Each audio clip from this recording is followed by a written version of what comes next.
नमस्कार दोस्तों, pH take channel में आप लोगों का एक बार फिर से स्वागत है। फ्रेंड्स, आज के वीडियो में हम लोग टीजीटी पीजीटी के अंतर्गत राजनीति शास्त्र का प्रैक्टिस सेट नंबर 26 हल करेंगे। तो फ्रेंड्स, आज के प्रैक्टिस सेट के माध्यम से हम लोग प्रमुख अवधारणाएं की सीरीज हम लोग स्टार्ट कर रहे हैं। तो फ्रेंड्स, प्रमुख अवधारणा के अंतर्गत अधिकार एवं कर्तव्य से संबंधित जितनी भी अवधारणाएं होंगे उन प्रश्नों को हम लोग अपने प्रैक्टिस सेट के माध्यम से हम लोग देखेंगे। तो फ्रेंड्स, इस वीडियो में तो पूरे प्रश्नों को हम लोग नहीं देख पाएंगे, इसके लिए हमें कई वीडियो बनाना पड़ेगा। तो फ्रेंड्स, चलिए आज से हम लोग प्रमुख अवधारणाओं की सीरीज जो है स्टार्ट करते हैं और देखते हैं आज का जो टॉपिक है अधिकार एवं कर्तव्य से संबंधित कौन कौन सी अवधारणाएं हैं। ठीक है फ्रेंड्स, तो चलिए वीडियो को स्टार्ट करते हैं और देखते हैं आज का राजनीति शास्त्र का प्रैक्टिस सेट नंबर 26।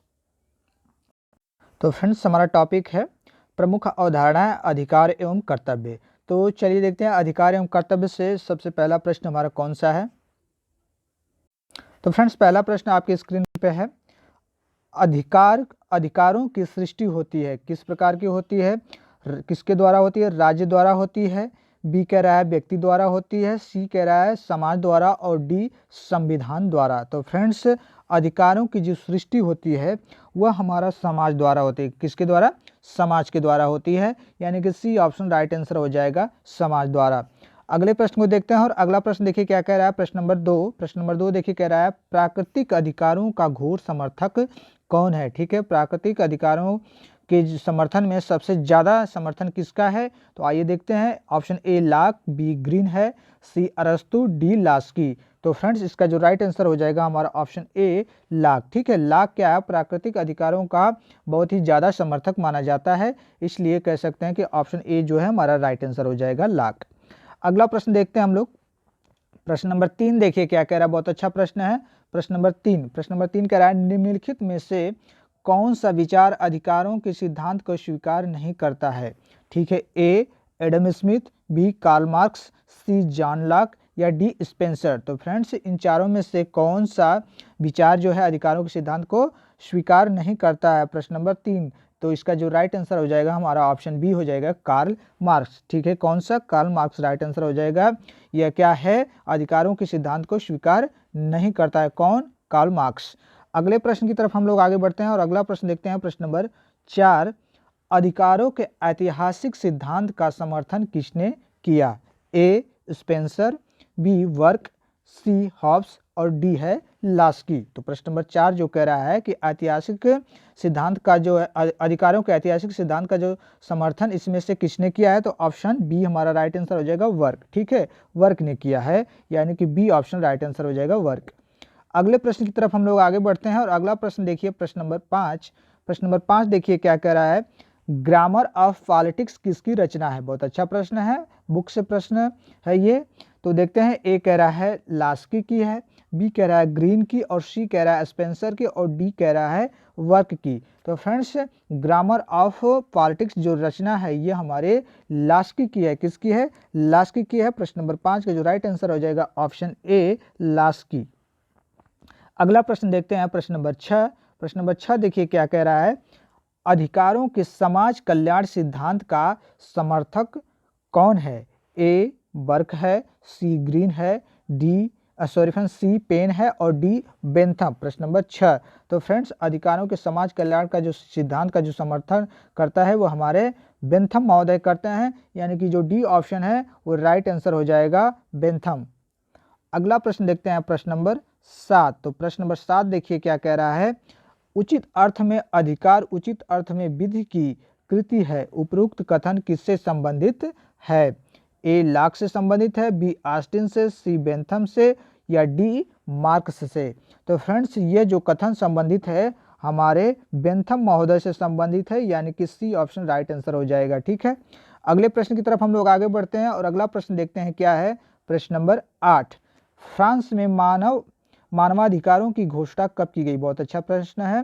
फ्रांस में जो मानवाधिकार की घोषणा की गई थी वो कब की गई थी? ए है 1789 ईस्वी में, बी है 1688 ईस्वी में और सी है 1779 में और डी है 1787 में। तो फ्रेंड्स, फ्रांस में जो मानवाधिकारों की घोषणा की गई थी वह 1789 में की गई थी, यानी कि ए ऑप्शन राइट आंसर हो जाएगा प्रश्न नंबर 8 का। अगले प्रश्न की तरफ हम लोग आगे बढ़ते हैं और अगला प्रश्न देखते हैं क्या है। अगला प्रश्न देखिए कह रहा है, कहाँ पर काम का अधिकार मौलिक अधिकार है? बहुत अच्छा प्रश्न। कहाँ पर काम का अधिकार क्या है? मौलिक अधिकार है। ए ब्रिटेन में, सी कनाडा में, सॉरी फ्रेंड, बी कनाडा में, सी जापान में और डी रूस में। तो फ्रेंड्स रूस में क्या है? काम का अधिकार जो है मौलिक अधिकार माना जाता है, यानी कि डी ऑप्शन राइट आंसर हो जाएगा रूस में।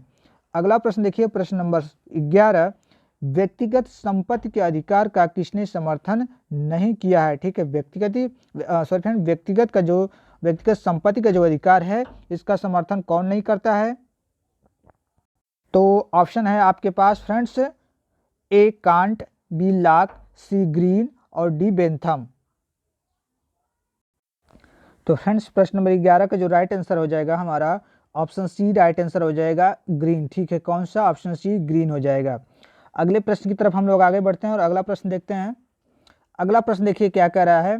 प्रश्न नंबर 12, सार्वजनिक पद प्राप्त करने को किस प्रकार का अधिकार माना जाएगा? बहुत अच्छा प्रश्न।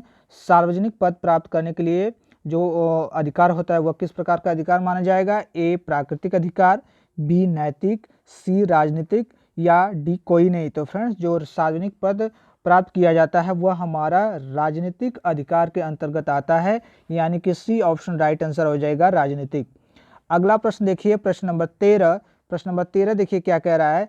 संपत्ति का अधिकार किस तरह का अधिकार है? ए नैतिक, बी सामाजिक, सी प्राकृतिक और डी आर्थिक। तो फ्रेंड्स प्रश्न नंबर 13 का जो राइट आंसर हो जाएगा ऑप्शन बी सामाजिक। ठीक है, जो संपत्ति का अधिकार किस तरह का अधिकार है वह हमारा सामाजिक अधिकार है, यानी कि बी ऑप्शन राइट आंसर हो जाएगा सामाजिक। अगला प्रश्न देखिए क्या है। अगला प्रश्न देखिए, प्रश्न नंबर 14, निम्न में से कौन प्राकृतिक अधिकार है? तो ऑप्शन है आपके पास, ए जीवन का अधिकार, बी स्वतंत्रता का अधिकार, सी विवेक का अधिकार और डी उपरोक्त सभी। प्रश्न नंबर 14। तो फ्रेंड्स जो प्राकृतिक अधिकार है वो हमारा जीवन का भी अधिकार होता है, स्वतंत्रता का भी अधिकार होता है और विवेक का भी अधिकार होता है। ये अधिकार कहीं आपको ऑप्शन में दिख जाए तो तीनों ही माने जाएंगे। इस हिसाब से हमारा ऑप्शन जो डी है राइट आंसर हो जाएगा उपरोक्त सभी। ठीक है, अगला प्रश्न देखते हैं हम लोग, प्रश्न नंबर 15। प्रश्न नंबर 15 देखिए क्या कह रहा है। हर राज्य अपने अधिकारों के निर्वहन के आधार पर जाना जाता है, यह कथन संबंधित है। प्रश्न एक बार फिर से देखते हैं। हर राज्य अपने अधिकारों के निर्वहन के आधार पर जाना जाता है, यह कथन किससे संबंधित है? ए ब्राइस से, बी ग्रीन से, सी लास्की से या डी हॉब्स से। तो प्रश्न नंबर 15 का जो राइट आंसर हो जाएगा तो यह कथन है लास्की महोदय का, यानी कि सी ऑप्शन राइट आंसर हो जाएगा लास्की। ठीक है, अगले प्रश्न की तरफ हम लोग आगे बढ़ते हैं और अगला प्रश्न देखते हैं क्या है। अगला प्रश्न देखिए बहुत अच्छा प्रश्न है ये भी। प्रश्न नंबर 16, स्वतंत्रता का अधिकार है एक किस प्रकार का? ए नैतिक अधिकार, बी नागरिक अधिकार, सी राजनीतिक अधिकार और डी प्राकृतिक अधिकार। तो मुझे लगता है कि सभी लोगों को पता होगा कि जो स्वतंत्रता का अधिकार है वह किस प्रकार के अधिकार के अंतर्गत आता है। तो ये हमारा नागरिक अधिकार के अंतर्गत आता है, यानी कि बी ऑप्शन राइट आंसर हो जाएगा। अगला प्रश्न देखिए, प्रश्न नंबर 18। प्रश्न नंबर 18 देखिए क्या कह रहा है। हॉब्स ने अपनी किस पुस्तक में प्राकृतिक अधिकार शब्द का प्रयोग किया है? ए लेवियाथन, बी डी सिवे और सी है डी कारपोरे और डी है आपका एलिमेंट ऑफ लॉ। फ्रेंड्स इसका जो राइट आंसर हो जाएगा हमारा ऑप्शन ए हो जाएगा लेवियाथन। ठीक है, हॉब्स ने लेवियाथन में प्राकृतिक अधिकार शब्द का प्रयोग किया है, यानी कि ए ऑप्शन राइट आंसर हो जाएगा। एक बार मैं फिर से आप लोगों को बता देना चाहता हूं कि जो हॉब्स की यह पुस्तक है लेवियाथन, ये उसकी काफ़ी महत्वपूर्ण पुस्तक है। ठीक है, इसी पुस्तक से वह क्या हो गया था, प्रसिद्ध हो गया था हॉब्स। ठीक है, तो अगले प्रश्न की तरफ हम लोग आगे बढ़ते हैं और अगला प्रश्न देखते हैं। प्रश्न नंबर 19, अधिकारों का सकारात्मक दृष्टिकोण किसने प्रतिस्थापित किया? ए बोशांके, बी हॉब्स, सी लॉक और डी है लास्की। तो प्रश्न नंबर 19, तो 19 का जो राइट आंसर हो जाएगा फ्रेंड्स ऑप्शन डी लास्की। ठीक है, डी राइट आंसर हो जाएगा प्रश्न नंबर 19 का। अगले प्रश्न की तरफ हम लोग आगे बढ़ते हैं और अगला प्रश्न देखते हैं, प्रश्न नंबर 20।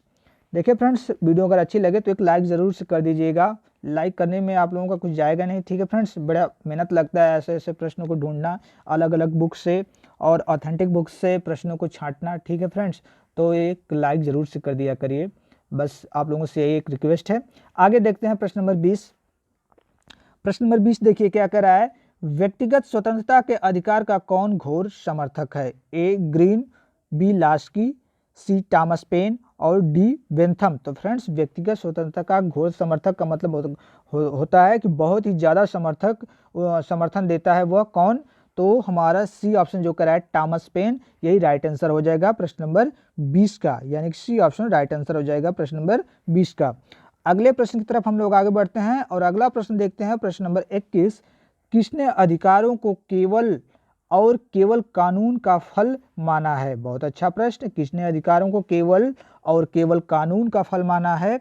ए ग्रीन ने, बी मिल ने, सी बेंथम ने, डी जोड ने। तो फ्रेंड्स, प्रश्न नंबर जो 21 है इसका जो राइट आंसर हो जाएगा हमारा ऑप्शन सी बेंथम। ठीक है, बेंथम ने क्या कहा है कि जो अधिकारों को क्या कहा है कि केवल और केवल कानून का यह क्या है, एक फल है। किसने कहा है? बेंथम ने, यानी कि सी ऑप्शन राइट आंसर हो जाएगा। अगला प्रश्न देखते हैं हम लोग, प्रश्न नंबर 22। प्रश्न नंबर 22 देखिए कह रहा है, निम्न में से अधिकारों के ऐतिहासिक सिद्धांत का कौन समर्थक नहीं है? ए बर्क, बी हीगल, सी रसल और डी ब्रेडले। तो प्रश्न नंबर 22 तो बहुत अच्छा प्रश्न है। प्रश्न नंबर 22 का जो राइट आंसर हो जाएगा फ्रेंड्स ऑप्शन सी रसल। ठीक है, रसल राइट आंसर हो जाएगा ऑप्शन सी प्रश्न नंबर 22 का। अगले प्रश्न की तरफ हम लोग आगे बढ़ते हैं और अगला प्रश्न देखते हैं हम लोग, प्रश्न नंबर 23। देखिए फ्रेंड्स, जैसा कि मैं आप लोगों को सभी प्रैक्टिस सेट का आप लोगों को पीडीएफ मैं टेलीग्राम पे प्रोवाइड कराता हूं, तो आप लोग कहते हैं कि इसका आंसर उसमें दिया करिए। फ्रेंड्स, मैं आप लोगों को आंसर तो ही वीडियो के माध्यम से बताता हूं, उस पर कुछ उसका थोड़ी सी व्याख्या कर देता हूं किसी किसी प्रश्न का। तो आप लोगों को मैं प्रश्न देता हूं इसलिए कि इसका आंसर जो आप लोग एक बार याद कर लें। ठीक है, याद करके तुरंत उस पर आंसर आपके सामने टिक रहेगा, तो इससे क्या है कि आप भूल भी सकते हैं। आपको आंसर दिखना नहीं चाहिए, क्योंकि परीक्षा में आपको आंसर दिखेगा नहीं, इसलिए केवल ऑप्शन आपके सामने रहेगा। आप एक बार उसको पढ़ लीजिए, बस समझ लीजिए कि इसका आंसर ये होगा। ठीक है, तभी आप परीक्षा में आप लोग बेहतर कर पाएंगे। तो आइए देखते हैं प्रश्न नंबर 23 का जो राइट आंसर क्या होगा। एक बार फिर से प्रश्न नंबर 23 को पढ़ लेते हैं। नैतिक स्वतंत्रता के अधिकार का प्रबल पोषक कौन है? ए बेंथम, बी लास्की, सी कह रहा है रिची और डी कह रहा है रास्को पाउंड। तो फ्रेंड्स, प्रश्न नंबर जो 23 है इसका जो राइट आंसर हो जाएगा ऑप्शन सी रिची। ठीक है, नैतिक स्वतंत्रता के अधिकार का प्रबल पोषक यानी कि सबसे ज्यादा अधिकार इस अधिकार को मानने वाला कौन है? रिची है। कौन? रिची, यानी कि सी ऑप्शन राइट आंसर हो जाएगा। अगला प्रश्न देखते हैं हम, प्रश्न नंबर 24। अधिकारों के वैधानिक सिद्धांत का कौन समर्थक है? ए हॉब्स, बी हीगल, सी कोल, डी ब्रेडले। तो प्रश्न नंबर जो 24 है इसका राइट आंसर हमारा क्या हो जाएगा?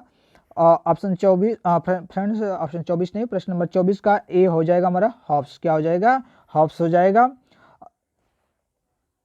ठीक है, कौन सा? हॉब्स। अगले प्रश्न की तरफ हम लोग आगे बढ़ते हैं और अगला प्रश्न देखते हैं, प्रश्न नंबर 25। प्रश्न नंबर 25 देखिए क्या कह रहा है, अधिकारों के वैधानिक सिद्धांत का कौन समर्थक नहीं है? ए बेंथम, बी ऑस्टिन, सी हॉब्स और डी है कांट। तो फ्रेंड्स, प्रश्न नंबर 25 का जो राइट आंसर हो जाएगा ऑप्शन डी कांट। ठीक है, अधिकारों के वैधानिक सिद्धांत का समर्थक हमारे कांट महोदय नहीं है। कौन कौन है ऑप्शन में? बेंथम है, ऑस्टिन है और हॉब्स है, कांट नहीं है, यानी कि डी ऑप्शन राइट आंसर हो जाएगा कांट।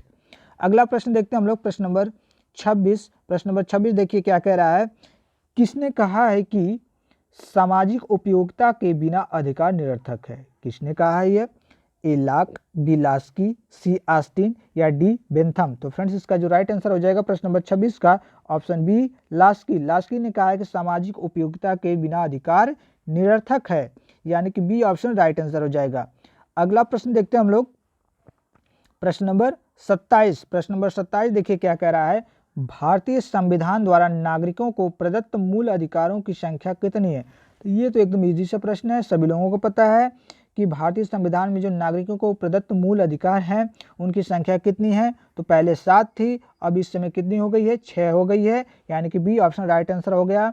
7 थी तो एक कम हुआ है, तो कौन सा कम हुआ है? जो संपत्ति का अधिकार है उसे हटा दिया गया है और उसे एक विधिक अधिकार मान लिया गया है। ठीक है, तो हमारा बी ऑप्शन राइट आंसर हो जाएगा 6। अगला प्रश्न देखते हैं हम लोग, प्रश्न नंबर 28। प्रश्न नंबर 28 देखिए क्या कह रहा है, किसने संपत्ति के अधिकार को प्राकृतिक अधिकार माना है? ए हॉब्स ने, बी लॉक ने, सी बेंथम ने या डी ऑस्टिन ने? तो फ्रेंड्स प्रश्न नंबर 28 का जो राइट आंसर हो जाएगा, लॉक ने संपत्ति के अधिकार को प्राकृतिक अधिकार माना है, यानी कि बी ऑप्शन राइट आंसर हो जाएगा। अगला प्रश्न देखते हैं, प्रश्न नंबर 29। प्रश्न नंबर 29 देखिए क्या कह रहा है, निम्न में से किस विचारक ने अधिकारों के आधारों का वैधानिक सिद्धांत का समर्थन किया है? ए ऑस्टिन, बी हॉब्स, सी बेंथम और डी है उपरोक्त सभी। प्रश्न नंबर 29, तो प्रश्न नंबर 29 का जो राइट आंसर हो जाएगा फ्रेंड्स हमारा ऑप्शन डी हो जाएगा, उपरोक्त सभी। ठीक है, अधिकारों के आधार का जो वैधानिक सिद्धांत का समर्थन हमारे करते हैं, ऑस्टिन भी करते हैं, हॉब्स भी करते हैं और बेंथम भी करते हैं, यानी कि उपरोक्त सभी राइट आंसर होगा, तो डी ऑप्शन राइट आंसर हो जाएगा। अगला प्रश्न देखिए, प्रश्न नंबर 30। प्रश्न नंबर 30 देखिए कह रहा है, निम्न में से किस विचारक ने अधिकारों का आधार सामाजिक उपयोगिता माना है? ए Roscoe pound, be green, C Laski और डी माओ। तो फ्रेंड्स प्रश्न नंबर जो 30 है इसका जो राइट आंसर हो जाएगा रास्को पाउंड। ठीक है, ए ऑप्शन राइट आंसर हो जाएगा रास्को पाउंड। अगला प्रश्न देखिए क्या है, प्रश्न नंबर 31। प्रश्न नंबर 31 देखिए क्या कह रहा है, निम्न में से समानता का अधिकार किसके अंतर्गत आता है? किसके अंतर्गत आता है समानता का अधिकार? ए कानूनी अधिकार, बी नागरिक अधिकार, सी आर्थिक अधिकार या डी धार्मिक अधिकार? तो बहुत अच्छा प्रश्न है, समानता का अधिकार किसके अंतर्गत आता है फ्रेंड्स? तो यह हमारा आता है नागरिक अधिकार के अंतर्गत। ठीक है, यानी कि बी ऑप्शन राइट आंसर हो जाएगा। अगला प्रश्न देखिए, प्रश्न नंबर 32। मानवाधिकारों को कब व्यापक प्रदान की गई? ठीक है, व्यापकता प्रदान की गई। ठीक है, मानव अधिकारों को कब व्यापकता प्रदान की गई? ए 1945 में, बी 1948 में, सी 1949 में, डी 1950 में। देखिए फ्रेंड्स, कभी कभी आपको इसी तरह के टिपिकल प्रश्न जिसको आप लोग इग्नोर करेंगे, इसी तरह के प्रश्न पूछ लिए जाते हैं। लगता नहीं कि इस तरह के प्रश्न आएंगे, लेकिन आ जाते हैं। तो सभी प्रश्न हमारे लिए इंपॉर्टेंट होते हैं, सभी प्रश्नों को हमको देखना चाहिए और पढ़ना चाहिए। तो प्रश्न नंबर 32 का जो राइट आंसर हो जाएगा ऑप्शन बी हो जाएगा, 1948 में मानव अधिकारों को व्यापकता प्रदान की गई। ठीक है, यानी कि बी ऑप्शन राइट आंसर हो जाएगा। अगला प्रश्न देखते हैं, प्रश्न नंबर 33। प्रश्न नंबर 33 देखिए क्या है, अधिकारों का प्राचीनतम सिद्धांत कौन सा है? तो मुझे लगता है सभी लोगों को पता होगा। ए है कानूनी सिद्धांत, बी है आदर्शवादी सिद्धांत, सी ऐतिहासिक सिद्धांत और डी है प्राकृतिक सिद्धांत। तो फ्रेंड्स प्राकृतिक सिद्धांत जो है अधिकारों का प्राचीनतम सिद्धांत माना जाता है, इसलिए हमारा डी ऑप्शन राइट आंसर हो जाएगा प्राकृतिक सिद्धांत। अगला प्रश्न देखते हैं, प्रश्न नंबर 34। प्रश्न नंबर 34 देखिए क्या कह रहा है, अधिकारों की सृष्टि राज्य द्वारा नहीं समाज द्वारा होती है, यह विचार है। किसका विचार है? ए हॉब्स का, बी लास्की का, सी हीगल का और डी सुकरात का। तो फ्रेंड्स प्रश्न नंबर 34 का जो राइट आंसर हो जाएगा हमारा ऑप्शन बी लास्की का। ठीक है, अधिकारों की सृष्टि का जो राज्य द्वारा नहीं समाज द्वारा होते हैं, यह जो विचार है हमारा लास्की महोदय का है, यानी कि बी ऑप्शन राइट आंसर हो जाएगा। आइए फ्रेंड्स इस वीडियो का आखिरी प्रश्न हम लोग देखते हैं। सॉरी फ्रेंड्स, आखिरी नहीं, इसके बाद एक प्रश्न और है, तो देख लेते हैं प्रश्न नंबर 35। प्रश्न नंबर 35 देखिए क्या कह रहा है, विचार स्वतंत्र का किसने प्रयोग व परीक्षण दोनों किया है? ठीक है, विचार और स्वतंत्र का किसने प्रयोग व परीक्षण दोनों किया है? ए ग्रीन ने, बी बेंथम ने, सी मिल ने या डी सुकरात ने? तो फ्रेंड्स प्रश्न नंबर 35 का जो राइट आंसर हो जाएगा ऑप्शन डी सुकरात। ठीक है, सुकरात ने विचार स्वतंत्र का प्रयोग और परीक्षण दोनों किया था, इसलिए हमारा ऑप्शन डी राइट आंसर हो जाएगा सुकरात ने। तो फ्रेंड्स ये हमारा लास्ट प्रश्न है इस वीडियो का, प्रश्न नंबर 36। तो आइए देखते हैं प्रश्न नंबर 36 क्या कह रहा है, निम्न में से कौन विचारों की स्वतंत्रता का पक्षधर था? कौन? Option a Thrasymachus, b Glaucon, c Cicero और डी है अरस्तु। तो प्रश्न नंबर 36 का जो राइट आंसर हो जाएगा फ्रेंड्स हमारा हो जाएगा सिसरो, यानी कि ऑप्शन सी राइट आंसर हो जाएगा प्रश्न नंबर 36 का। ठीक है, तो फ्रेंड्स मुझे उम्मीद है कि आप लोगों को वीडियो अच्छी लगी होगी। अगर ये अच्छी लगी तो एक लाइक और शेयर कर दीजिएगा, बाकी जो नए हमारे चैनल पे चैनल को सब्सक्राइब कर लें। तो फ्रेंड्स ये हम लोगों ने देखा कि अधिकार एवं अधिकारों से संबंधित इसमें हम लोगों ने देखा प्रश्नों को सभी। ठीक है, तो फ्रेंड्स अधिकार एवं कर्तव्य से संबंधित लगभग हम लोगों ने 35 या 36 प्रश्नों को देखा। पूरे 36 तो नहीं रहे होंगे, 36 या 35, 34-35 के अंतर्गत नियर अबाउट थे प्रश्न। अभी इसमें और प्रश्न हैं, काफ़ी इंपॉर्टेंट प्रश्न हैं। वीडियो काफ़ी लंबी हो जा रही है, इसके लिए मैं वीडियो को छोटा करके बना रहा हूँ। अगर आने वाली वीडियो में आप लोगों को इसके आगे के प्रश्नों का मैं आप लोगों को प्रैक्टिस सेट के माध्यम से उपलब्ध कराऊंगा सभी प्रश्नों को। तो फ्रेंड्स, अगले वीडियो के लिए तब तक वेट करते हैं। थैंक यू, धन्यवाद।